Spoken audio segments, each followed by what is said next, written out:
running low on energy, starting to feel the fatigue, hitting the wall. You may be feeling the bonking, bonked. We've all been there.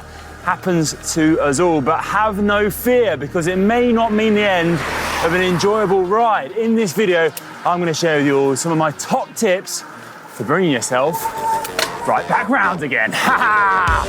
Woo-hoo!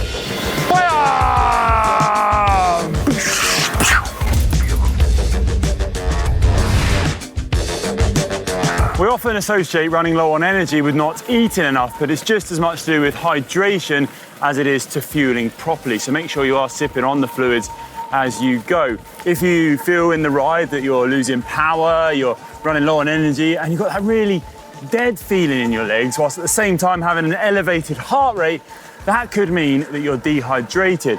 Best thing to do is to start sipping on those fluids straight away. Don't guzzle down a whole bottle all at once, because that'll just sit in your stomach for a while.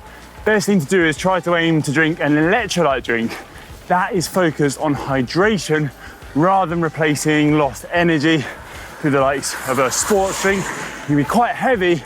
It's not going to be the best thing for rehydrating you. So definitely look for an electrolyte drink, sip away, perhaps stop and find one if you are really starting to struggle. Hydration, super key to feeling your best on the bike.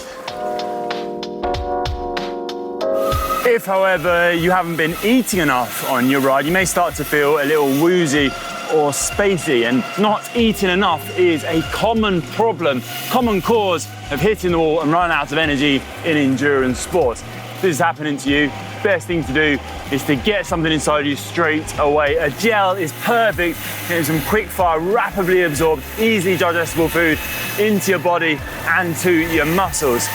You want to do it straight away, but you don't want to rely on doing that too often either. You want to instead take small bites throughout the ride from the beginning, so you're avoiding that big drop in blood sugar, which is going to cause you that bonky feeling.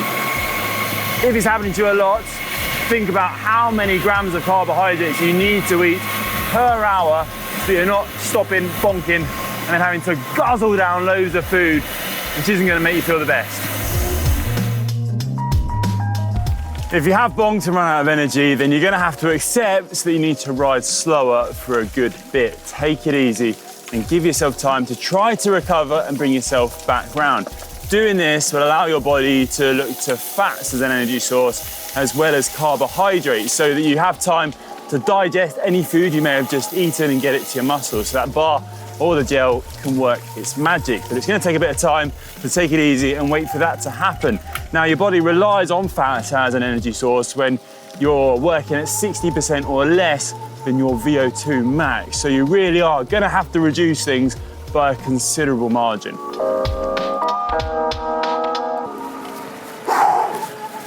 Hank! I'm done, mate. I think take it easy from now. Me at the top, and just have to take things a bit steadier.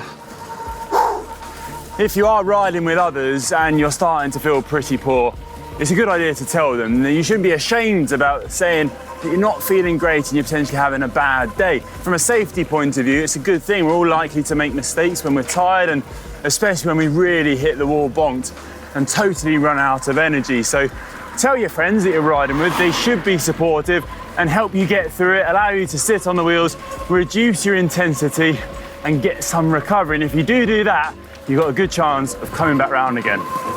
Thanks, mate. No, I was up all night, went to a party. Don't think it's all over or that you're in an irretrievable position. Whilst you may be suffering now, if you follow this advice, you can get back from it. You will recover. You can start to feel better. You may not feel like it now, but you will perk up and you will get some strength back. You may not feel like you did at the start, but it will get now.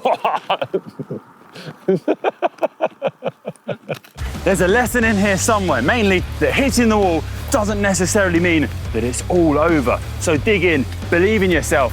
You can bring yourself back round. You can do it! Woo-hoo!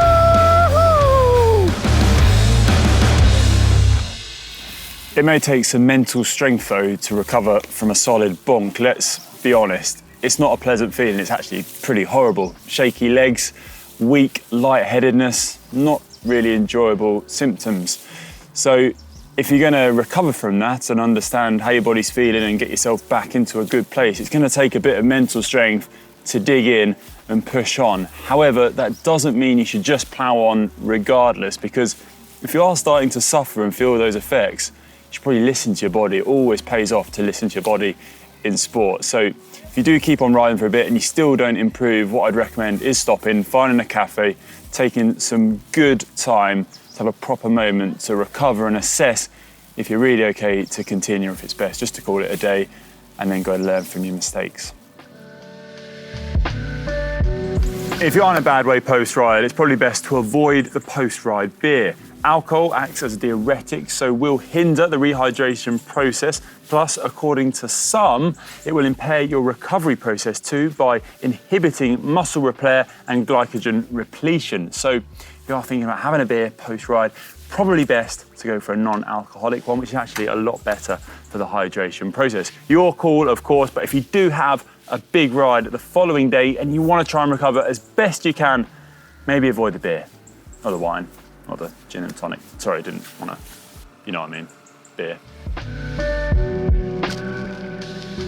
Post-ride, try to think about why you bonked too so that it won't happen again. Good questions to ask are when and how much did you eat? Were you able to refuel properly, refill your bidons when you needed to, or were you able to drink enough? All the sort of questions you should be asking yourself, and if you find some answers, potentially think about, finding ways to carry more fuel or water on your bike, adding a second or third bottle cage if that's what you really need, or maybe bringing a handlebar bag with you to store some extra food. A clever person learns from their own mistakes and a wise person learns from other people's. I'm neither of those, but I do try. There you go, a few tips to hopefully bring you back from the bonk, bring you back from the brink. Let us know in the comment section down below what your worst bonk is you've ever had on the bike, and if you managed to bring yourself round.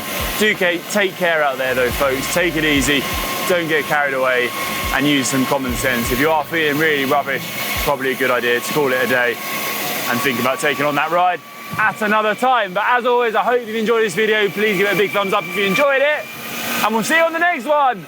Woo!